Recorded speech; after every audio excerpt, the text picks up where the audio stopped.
So sorry. I'm clicking, got it. Oh. All right, can everybody see my screen okay? Thumbs ups, perfect.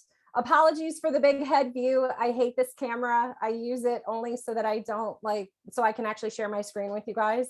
Typically, I've got far better video quality, let me tell you, because I use my phone typically. So my name is Candis Carmichael. I am a class of '03 grad. I can't freaking believe it's been almost 20 years since I graduated, but it has.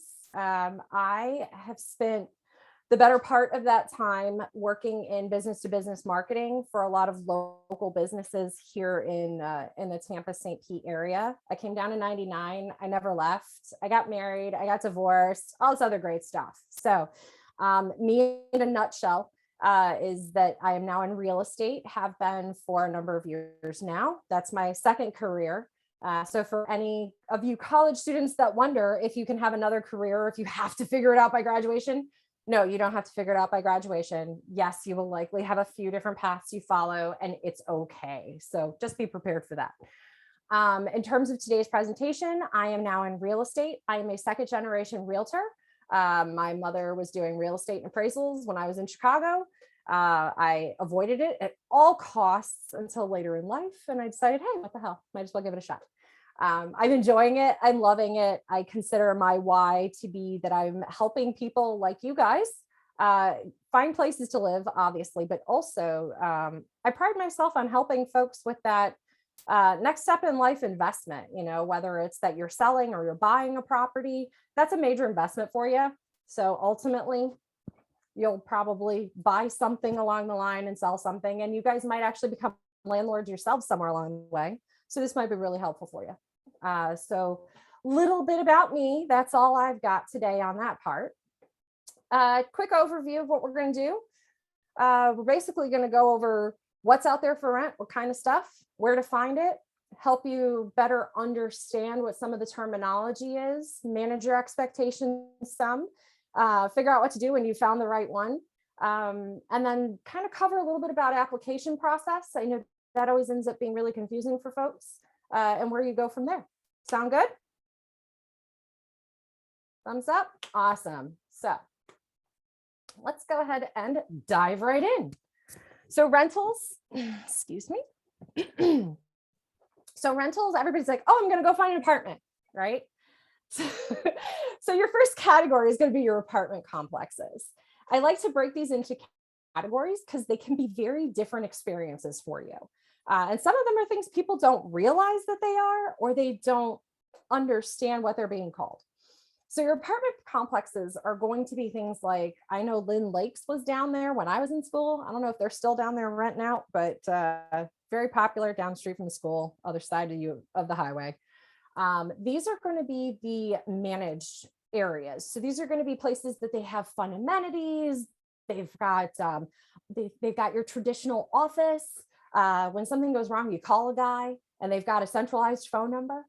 That would be typically your traditional apartment complex. They're usually owned by a company or a conglomerate. Kind of think of these as like the big guys in rentals. They're also going to be the ones that are the most difficult to approve people. Then you've got your condos and your townhouses. So these are typically owned by an individual or somebody who owns a portfolio of properties. These are going to be the places that you go to that are going to be like, you'll see a lot of folks that own in there. You'll usually find some more restrictions on those in a lot of cases. So like pet restrictions will typically be a little stronger in places like this. And they'll be managed by usually a professional management company, but not every unit in the building is managed by the same people. So you won't call a guy, you'll likely call like a third party guy who will come and fix it if it breaks. Make sense? Your last ones are going to be similar, but they're going to be freestanding. So like a single family house. And yes, you can rent a house. You don't have to be relegated to sharing walls with people and all kinds of other stuff. The challenge that you guys might face with this is going to be that a lot of them require you to take care of the property yourself. So it's almost like that step that you take before you're going to buy something. It's your intro house, your tester house, right? Where you get to decide that today's today, you got to buy a lawnmower and mow the lawn and figure out how that works and where to get the gas, that sort of thing. So once you kind of have a clear view of what types of rental properties there are, then you can move into finding one. Okay, so you kind of get a feeling for what you're looking for. There's a boatload of places to look. I will tell you that all these places on this screen, they've all got rentals listed. I don't care which ones you use. Most of them will have very similar properties, and you'll say, geez, I feel like I'm seeing the same place over and over and over. It's because you are. You just are. So if they're individually owned and they're managed by any of like a real estate agent, or a lot of these companies will put them in there, they're listed by they're put into the multiple listing service, which is typically what people say, oh, that's what I use to buy a house. Well, not always just buy a house. You can also use it for renting. So the things that you're seeing over and over and over are typically syndicated across all of these. So your contact person will most likely be the same person. You'll start to see that redundancy in the repetitive. The best places, and I recommend that you check these first, are going, if you're on the hunt, especially now, Pad Mapper, which is this one here. Zumper is this one here. And then of course, Hot Pads. Those are going to be the best options for you, I would say, just because they not only utilize the ones that are listed by professionals, but they're also the properties that are listed by individual homeowners. And so they've started using those a lot, or individual landlords who are renting out that condo that overlooks the beach. And man, I've seen some cute stuff for rent that you guys would not believe. And they're actually kind of affordable. Well, affordable relative to what you're making, obviously. So, but you can always start looking for that condo that overlooks the beach. Always a nice view, right? It'll be like a mini space, but if it's just for you, it could be worth it. Think about it. So when you take a look at these places, I think I have this one linked to open up so that you can actually see what the heck it looks like. So you'll see that it's got like different cities. So when you guys go into these places, start your search online always, just because I think that's like the most important place to start. And that's pretty much where everybody starts everything today anyway. So you'll see that you can rent in here, you can go into it and you can kind of zoom in based on prices. Really nice function. This is the Pad Mapper one, and I really like this one because of that. I'm going to actually come down by the school on this one, since y'all are down this way, in case you're staying there after graduation. And you can see that they've got your different lengths. So your short term is going to be your month or less. Long term typically is 3 months, but they put 4 on this one. So let's say you're looking for something that's going to be long term because you're going to hang here after graduation for the summer, right? And it's just going to be you. You don't want to have a roommate or anything. You can go for a little studio. That's cool. And so then you've got some of these cute places here, and you just click on the pins, obviously. On your results, you don't have a whole lot of options, you'll notice. So you're going to do a lot more sifting on a lot of these places. But say that you went, like, I think realtor.com has a few more options that you can sort by.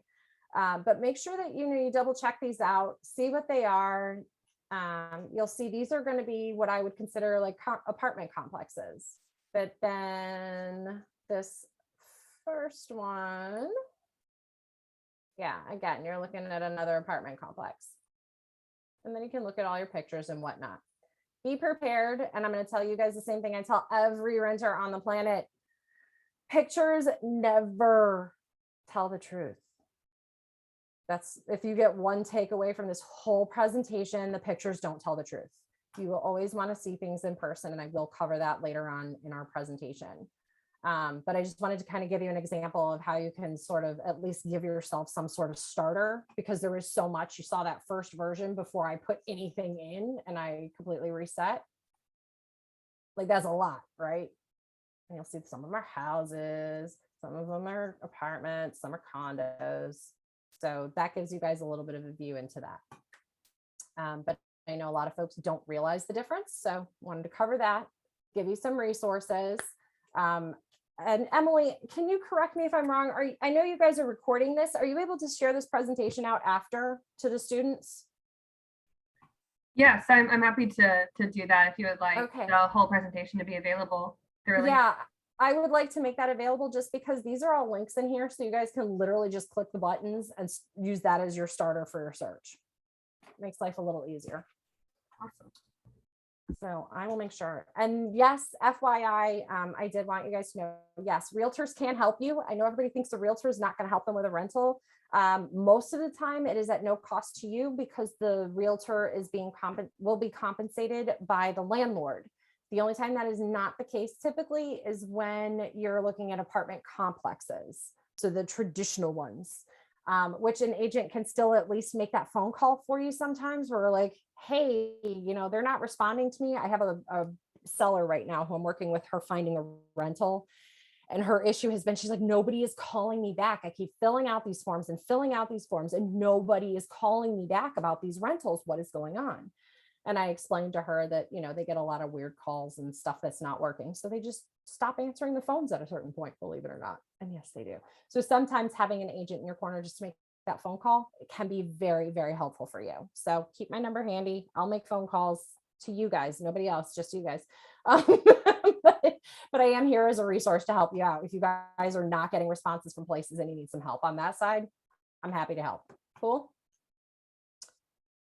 So everybody's like, okay, well, I know I want this many bedrooms and this many bathrooms.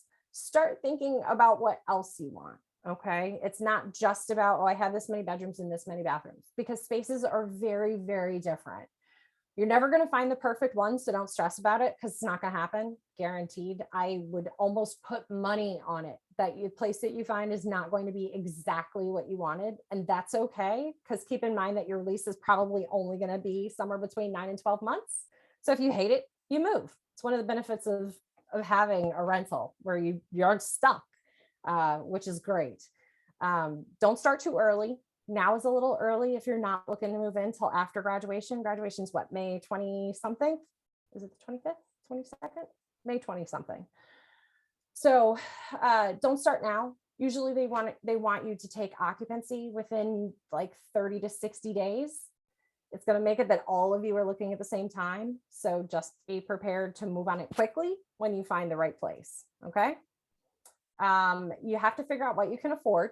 The landlord would often tell you what you can and can't afford because they will have their own requirements. Most common is you'll see that they are requiring that you have as a gross income.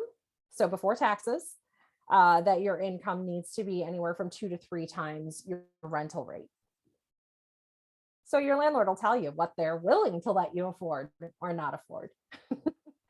And then don't underestimate your upfront deposits. And that includes moving costs. So those are, your pet deposit, your pet fee, if they're asking for 1 month, 2 months rent as deposit. So just be prepared because there's a lot of those elements. Some of them have a move-in fee that everybody forgets about, and that can get pricey. So kind of create a table is what I always tell folks, and have each line item. Lovely spreadsheets. As much as I hate Excel, it's useful for stuff like this. And that is, be very methodical and very calculating. And you'll have one column, and I didn't do a sample of this for you because everybody visualizes it different, and how you can process it. But have all of your anticipated expenses on there and be realistic. Like, oh, I need to have moving expenses. Don't budget based on, oh, I'm moving my bed. Budget may sound like I'm moving my apartment, because technically that's what you're going to be doing when you're moving off campus or out of your rental unit that you're in now.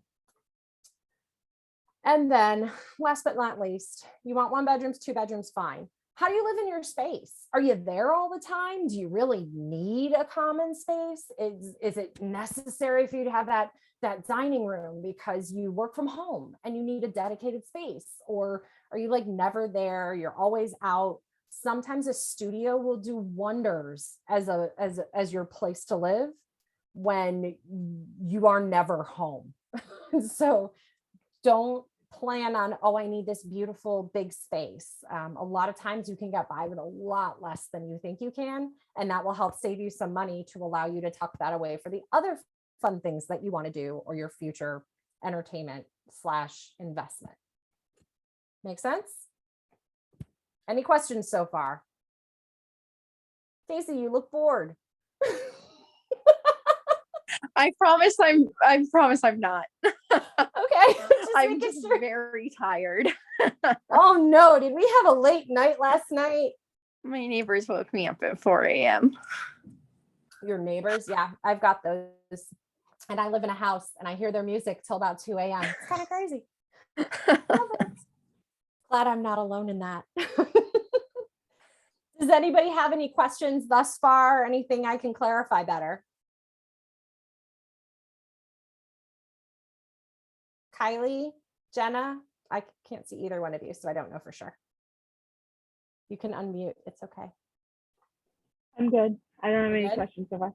Awesome. Jenna, you good? Jenna's in my living room. She says no. So because I'm only calling out on you guys because we're such a small group right now. So I figured it's as good a time as any just to give you guys that one-on-one opportunity if you have any questions as we're working through it. So, all right. So then I'll keep boogieing through this. Another thing I am going to call out, big overlooked item. One of the most overlooked, actually, it's two-part. One is your pets. I don't know who's got pets in there. That is always something to be aware of and be cognizant. Is a lot. Oh, it's a baby. Hi, puppy. Is that a puppy? No, that's a kitty. No, it's a puppy. No, he's a puppy. He's a cutie. See, oh wait, thank you. Oh no. Oh, here it comes. Hi, baby. Okay, I'm sorry. I digress. I love animals. For those who live in a pet dorm or apartment with a pet, not every rental place is going to accept your beloved fur baby. It just isn't going to happen. And that is well within landlord's rights. I have been yelled at by people that I have tried to help find rentals, and they have literally yelled at me for discriminating against their pet. It's true. But keep in the back of your minds the reasons that a lot of landlords will be limiting the types of pets that they accept or the number of pets. Dogs especially, they'll say no aggressive breeds. It's not discriminatory necessarily against the pet. It's more so that your renter's insurance oftentimes will not cover any damage or any biting from, say, a Rottweiler that you owned. And then that falls on their property insurance if anything were to happen and somebody sues the building. Expensive. Makes you a very expensive tenant when you do those things. So obviously you could say he's the sweetest dog, he's got the greatest temperament. Yeah, well, all of the insurance policies have it written, so you don't really get a choice. Cool.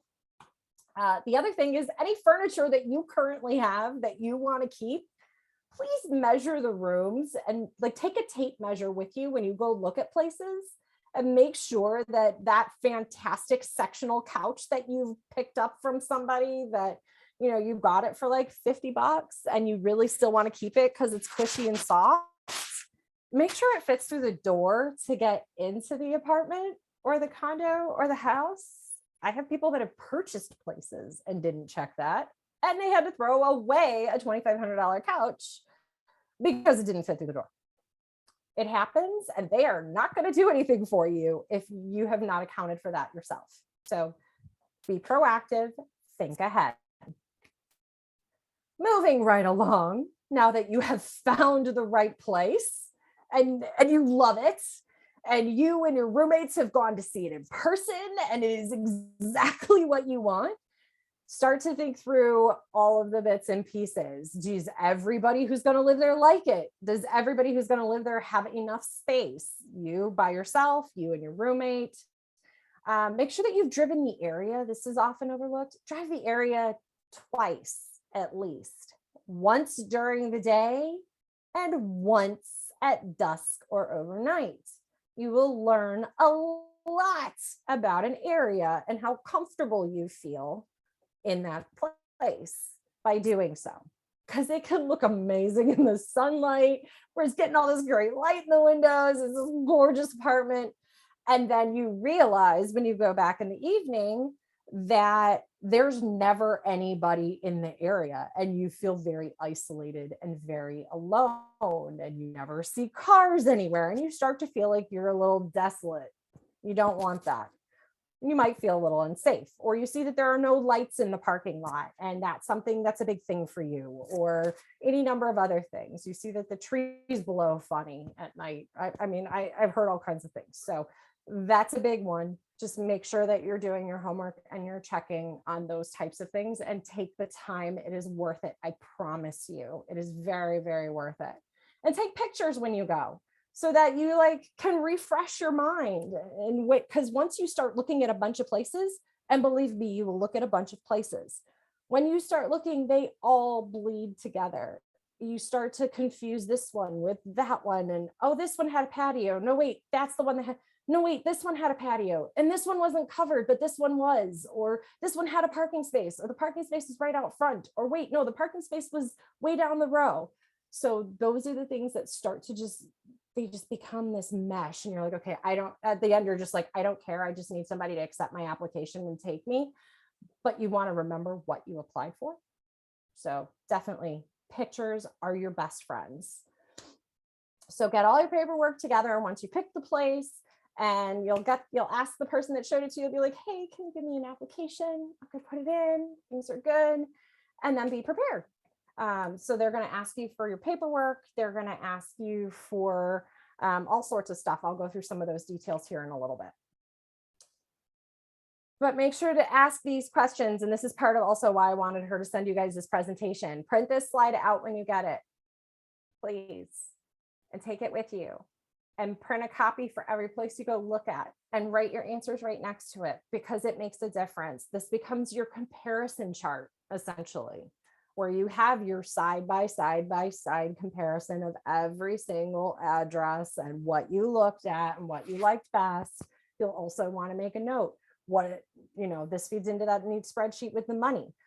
What's the security deposit? What are going to be the fees for move-in? Is that pet fee a monthly fee? Is it refundable? Is it not? What am I responsible for repairing? What am I not responsible for repairing? What's included? Are you guys going to mow the lawn, or do I have to do that? At which point do I need to get a lawnmower? Little things like this, and they do add up. You'll also want to know what utilities are included. Most of them will say, oh, it includes sewer, water, trash. And everybody's like, great, that covers it all. Or it includes sewer, water, trash, and your internet. Cool, I don't have to get internet. And then you get in there and you've got DSL speed internet and you can't do squat. That's a problem. When they say, oh, it includes cable, cool. And then you go and turn on your TV and it's like the most basic channels you've ever seen. And you're like, I don't even watch these channels. What does it do? So one thing I didn't put up here was also the situation of asking, how do I upgrade from the stuff that's included? Like if I want to get a better internet package, or if I want to get a better cable package. I stream. I don't know about you guys. I don't have cable anymore. So, but a lot of them do include it now. You'll want to know how best to pay your rent. Do you guys have yes, I know this sounds so archaic. Yes, there are landlords that will require payment by check. Let that sink in for a second, because it's true. They don't have an internet portal to make your online payment, which also means they want you to drop the check at the office. So that means you've got to then plan accordingly on your timing. Am I going to seriously have to go to my bank, request them to print out a check from my account for me and deliver it by hand, or I have to leave an extra week to have my bank mail a check for me? Are you serious? The answer is yes, I'm serious. And this does happen, and it exists, and it can make it that you are a week late on your rent, which you don't want. So when you're picking a place, ask them how you can make your payment. If it's critical to you that you be able to pay online, that is not the place for you. Fair enough? You'll also want to know, as far as lease option renewal, some rental spots and landlords will require that you have to let them know 3 months ahead of time. They will send you a notice about your renewal 3 months ahead and ask you to commit to renew. And if you're still on the fence about it at that time and you can't commit to it and you don't, you're not going to get a renewal, because they're putting your apartment or your place up to be rented out the day your lease ends. Like they'll put it up now to be leased out effective the day after your lease ends. So plan accordingly and find out how they work it. Some of them, they just need 30 days. They're like, hey, let us know, 30 days before your lease ends if you're planning to stay or not. We'll keep you, especially if you're a good tenant. A lot of them will do that. The apartment complexes are the ones that are the worst on that, mind you. Any questions? Cool. Now into your application and the crap nobody wants to talk about, but everybody's curious. How am I doing on time? I think I'm running my mouth a lot. Cool. We're almost at 4 o'clock. All right. Now we're into the nitty gritty. So you have your application and everybody's like, I should be able to rent any place I want. That ain't always the case. What you're asking for is somebody to take a risk, letting you borrow their investment. That's what you're asking for every single month that you stay in an apartment or a house or a condo. It is their hard-earned money that if you don't pay that bill, they got to pay it. And they're going to eat it and it's going to suck. They're not going to be happy campers about it. And they are not going to be nice to you afterwards. So when they look at you, they're like, what are we looking at? What are we working with? Chances are, if you guys have not rented before and you don't have a rental history, you will most likely need someone over the age of 18 who has a strong credit score and strong income to co-sign for you. And that's okay. Totally expected. Call mommy and daddy. I called my mom. I was like, Ma, I need to rent a place. Help me out here. She signed for me. It was cool. Most rentals are looking for credit scores over 630. That's typically where you'll get your best rates and your best favorable conditions. A lot of them are saying if you have a credit score below 580, they are strongly encouraging you not to apply. That is the wording you will hear. Strongly encouraged not to apply. If your credit scores are below 580, if you have evictions, if you're making squat for money, that is typically what you will see. I know that there is this questionable one on this list here. There's two actually. So your credit score I've covered. The monthly income, typically they're asking 2 to 3 times rent in income after taxes. Obviously, they don't want anybody who's been evicted before because it means you're a bad tenant. Prior felonies, typically this does not impact a lot of folks. I've known some folks with pot charges that did have an issue. Let's face it, they were pot smokers and that's that, and do what you gotta do. Unfortunately, they got busted doing it. It was on their record and they had a lot of trouble finding a rental. It was a challenge. A lot of them, there are a lot of pieces of legislation that are in the works to potentially make it that they cannot deny you based on your past as far as felonies go. The challenge is that felonies cover everything from a pot conviction to like beating up your girlfriend or, stealing a bunch of stuff, grand theft auto. These are all wonderful things that fall into felonies. They're very different crimes. So sometimes you will find a sympathetic landlord who you can say, look, that's what my felony was for. I did it. It happened. It's over. It was a nonviolent offense. Excuse me. It was a nonviolent offense, or it was, non-hazardous to those around me. And a lot of times you'll get an exception made. But there are some who will be sticklers to just be prepared. If you have one, that will come up and they do run background checks. Whatever you do, first and foremost, do not lie. Rule number 1 in rentals, do not lie. If you lie, they will find out. They will pull a credit report, they run a background check, and they verify your employment. If you lie about it and they find out later, that just makes them more pissed off. So literally, it's not helping you any to lie about it. Okay. So just be straight up. The no smoking is the other one that everybody's kind of like, well, so I smoke cigarettes, not a big deal. Some of them, they ask if you're a smoker. As long as you don't smoke in the house, and you don't leave cigarette butts everywhere, you can theoretically, that's the one place I say that you might be able to fudge it a bit and say, no, I'm not a smoker. Just don't show up to your interview smelling like you just came out of a freaking hot boxed car where you were smoking like 15 cigarettes before you walked in the door, and then try to say you're not a smoker. Make sense? Good.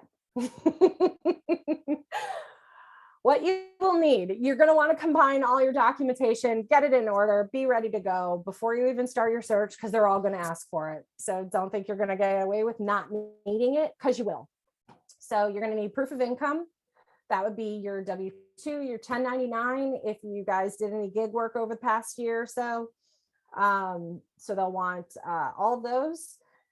If you don't have current employment, but you're about to start a job, so like if you're going back home after graduation and you're going to be looking for a place and you're like, I don't have a work history here, that's okay. If you have an offer letter, it just needs to clearly outline who you are, what your position is going to be. If it's a remote position, make sure that they confirm that your position will still be remote for the duration if you're not in the town that the company is based. Those are things that keep coming up now, especially since COVID with all these work from home scenarios. So be prepared on that regard. But that it needs to outline what your salary is going to be or what your compensation will be and how frequently it is, et cetera, et cetera. What they might also ask for are going to be assets and liabilities or financial obligations. So they're going to ask for your bank statements. Hate to tell you, but they are. They want to know how much money you got, where it came from, and how much you've been getting and how regularly it's been coming in. Yes, they will ask for your social security number. No, you can't tell them you're not giving it to them, because yes, they need to pull your credit report. That's not a scam. It's not anybody trying to get into all your personal data. It's typical that they will typically be asking for your social security number. Not everybody's like those neat car places that advertise on TV that they can run your credit check without your social, because these ones can't. They're not quite caught up there yet. Rental history, any rental history that you have is great. Typically, they're not just looking for, were you a good tenant? They want to know what you were paying. Obviously, if you're living on campus, you're not going to have that. So just, explain to them. And they usually have it where they'll bypass that if you don't have it because you are a recent graduate. Anything for co-signers. If you know that you don't meet the requirements, if they tell you the requirements and you know you don't meet it, find yourself a co-signer before you apply. Don't wait. Don't try to do it on your own, because that's A, wasting time, B, showing that you didn't listen in the first place, which you don't want to do, because then it makes it sound like you're going to be a bad tenant. Are we picking up the pattern here? Like, they're just trying to make sure that you're not going to be a bad tenant and that you're not going to lie to them. So if you do find a place that has pets, have your pets' vaccination records ready. They're going to want to know that they've been vaccinated for rabies. Usually with dogs, they want like your rabies. Oh gosh, what's the other one? The Bordetella. For your cats, they want to make sure that they've had their Felfiv. Just everything you got on your pet, pull it out and be ready for it and get them up to date on their vaccines. If you've got a microchip on them, bring that info as well and make sure that they're assured that the pet has been spayed, neutered, and microchipped. If you can assure that, that shows you are a responsible pet owner and they are more likely to approve your pet or pets. Questions on that? Shake heads, nod heads. Cool. Awesome. Sounds like a bunch of nods or shakes. That we're good. All right. Next up, scams. Nobody likes the scams. Everybody hears these horror stories about these folks that are moving to Florida. They're trying to get rentals and they got here and there was nothing there. Have you guys heard this one? I've heard it numerous times for numerous years and I don't know how people keep doing it, but they do. So it's a scam if if they tell you can't see anything in person, it's because it doesn't exist. Move on. If they tell you you have to pay your deposit right now, move on. The only thing that you should be expected to pay up front is going to be the application fee. You should not have to pay a deposit until it is time for you to sign your lease. That is when you pay your deposit. And that's after you've been approved on your application. Let me repeat that. The only thing you should have to pay up front right away is your application fee.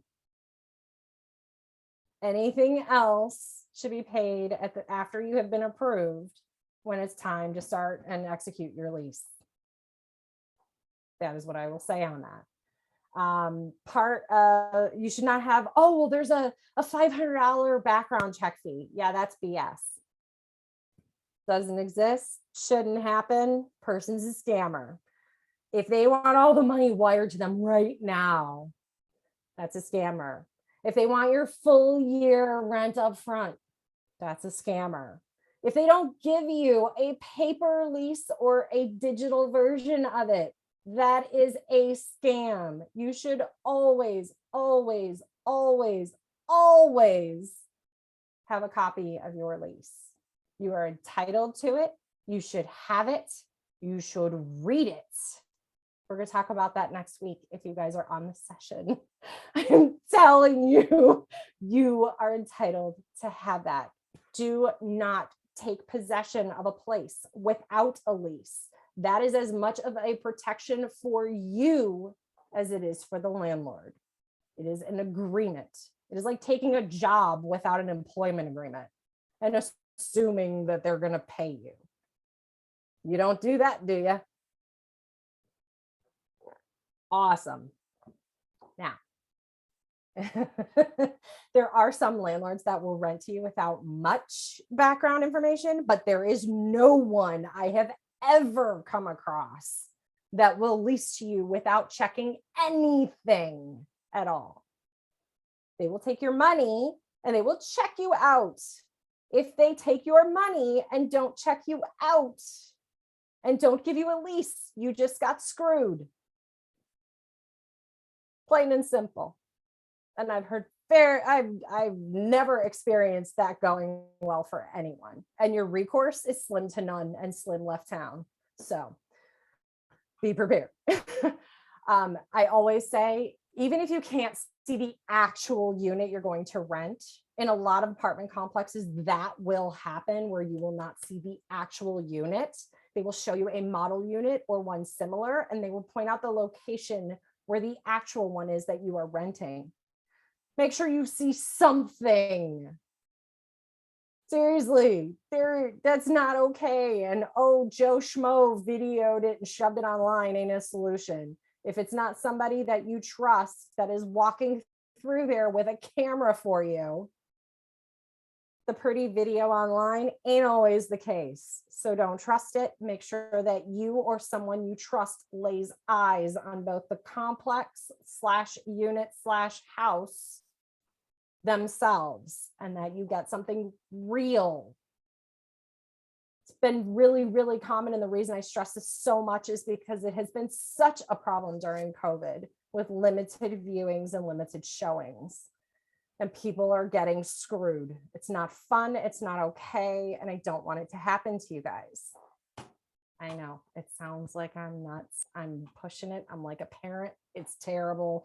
I'm telling you, I just don't want you guys getting screwed in the end. Okay. Fair enough. Off that soapbox. Even if you do a month-to-month lease and you can find something that's like 3 months or 6 months and you have to keep renewing it, that's fine. Just make sure there is a lease because you should still have one. Okay. Florida laws, these are all the things that they can't discriminate against you for. So I always say that they cannot discriminate against you, but put your best foot forward, treat it like you're going for a job interview even, and go appropriately, because people have unspoken biases that they just can't get past. And they will tell you, oh, it doesn't matter, but somehow it ends up mattering. So they can't go based on your race, your religion, whether you're male or female or other, whatever you identify with. You like, this stuff is just, it's natural stuff that they're not supposed to discriminate against. What I always advise is don't give it to them as a reason. So tattoos, keep them covered up as much. Think of it from a more traditional standpoint, that this is like the 1950s grandparent that you have. That's how I always say approach it. Literally walk in the door like you're going to meet your 1950, your grandma that grew up in the 1950s, and she was a total square. And she would have an absolute fit if you listen to Elvis. Okay. Like that's the person. Imagine that's who you're going to interview with to find your apartment, and be according. And that doesn't give them anything to discriminate against in the first place. If you don't get, I know it's really crappy to say that, it really sucks, but it's true.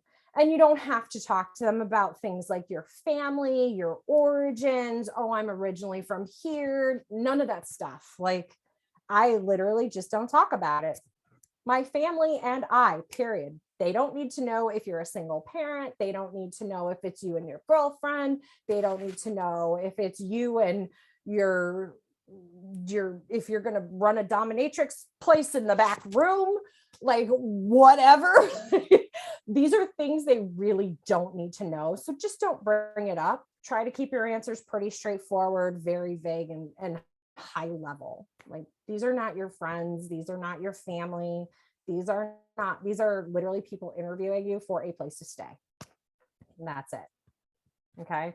And I know sometimes folks will offer up more information than they need to try and be friendly and social and kind of maybe skew the perspective where somebody will be a little more open. Yeah, no, just assume they're not gonna, because for them, it's business. It is straight business, and you should treat it just like that. Straight business. Cool. I tell you this only because I love you guys as my fellow alumni, and I don't like to see it happen. It's a very sad situation. So and yeah, I also put on here about realtors. Technically, as a real estate agent / realtor in the state of Florida, we really can't tell you that something is a great area or something's a bad neighborhood, because it's so subjective. It could also be construed as redlining. So like, we try to not rent in this area, or you may not feel safe here. So take advantage of the resources. You guys are Eckerd students. If you're like me, you're great gophers, and you guys can find out pretty much anything. We are researchers to the max, I know for sure. And so crime stats, Pinellas County Sheriff's Office is great. The St. Pete Police Department, check out your municipal police departments, and don't just look at the crime numbers, look at the calls if you can get to the call logs. A lot of them post that as public information. It is very different if they have a whole bunch of calls for domestic disturbance compared to a whole bunch of calls about break-ins and car theft and carjackings. Totally different scenario. So look at what's behind the numbers. I'm sure everybody's taken statistics. Your statistics can tell all sorts of things. You got to know what's behind it and what creates those numbers. Make sense? With that, I give you guys my info, whatever your situation and wherever you guys land. I wish you the absolute utmost best after graduation. I'm so proud of all of you for graduating. Yay! It's almost done, 4 years. It was a challenge. Now you guys get to try an adult for a bit, like the rest of your lives. If there's ever any time I can be of any assistance to you all, please let me know. I am here to help wherever I can and to answer questions, concerns. If you guys are finding you're banging your heads against a wall, hitting a brick wall, have no idea where to go from here, I'm happy to help. You've got my info. I'm around.